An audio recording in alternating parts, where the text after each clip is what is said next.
តើអ្នកទាំងអស់គ្នាត្រូវឮគេនិយាយថាខ្ញុំចង់បានការងារដែលគ្មានអ្នកគ្រប់គ្រងដែរឬទេអ្នកគ្រប់គ្រងខុសអីនោះអញ្ចឹងខ្ញុំនឹងប្រាប់ពីមូលហេតុថាហេតុអីបានជា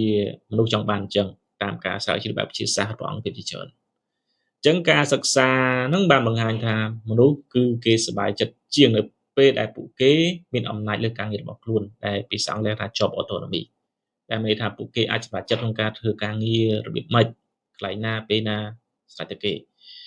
ហើយការសិក្សាក្នុងឆ្នាំ2023បានបញ្ជាក់ថាការសម្រេចចិត្តក្នុងការងារដោយខ្លួនឯងហ្នឹងគឺជំរុញឲ្យមានការជំរុញទឹកចិត្តខ្លាំងដែលថា motivation ការច្នៃប្រឌិតក៏ដូចជាសុខភាពផ្លូវចិត្តនោះផងដែរសូម្បីតែអ្នកប្រកបអាជីវកម្មដោយខ្លួនឯងណាក៏បង្ហាញថាការងារដែលគេកំពុងធ្វើគឺមានអត្ថន័យជាងដោយសារតែអត់មានអ្នកណាមកគ្រប់គ្រងពួកគេជារាល់ថ្ងៃដែលភាសាអង់គ្លេសគេហៅថា micro managing ហើយការសិក្សាមួយទៀតនៅក្នុងឆ្នាំ2024ហ្នឹងក៏បង្ហាញថាមនុស្សភាគច្រើនចូលចិត្តការងារបត់បែនពីព្រោះវាផ្ដល់សេរីភាពជាងដូច្នេះនៅពេលដែលមនុស្សនិយាយថាគាត់ចង់បានការងារដែលគ្មានអ្នកគ្រប់គ្រងបានន័យថាពួកគាត់ចង់បានសេរីភាពការជឿទុកចិត្តអំណាចលើការគ្រប់គ្រងដោយខ្លួនឯងដែលហៅថា job autonomy ហ្នឹងឬក៏ work life balance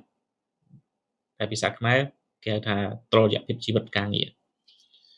ហើយទ្រឹស្ដីវិទ្យាសាស្ត្រក៏បានបញ្ជាក់គ្រប់គ្រងផងដែរថាការងារដែលអនុញ្ញាតឲ្យយើងសម្រេចចិត្តដោយខ្លួនឯងឬក៏ job autonomy ហ្នឹងគឺបង្កើនឲ្យមានការជំរុញទឹកចិត្តនិងប្រសិទ្ធភាពការងារខ្ពស់ជាងមុនដូច្នេះតើបងប្អូនចង់បានការងារដែលគ្មានអ្នកគ្រប់គ្រងដែរទេ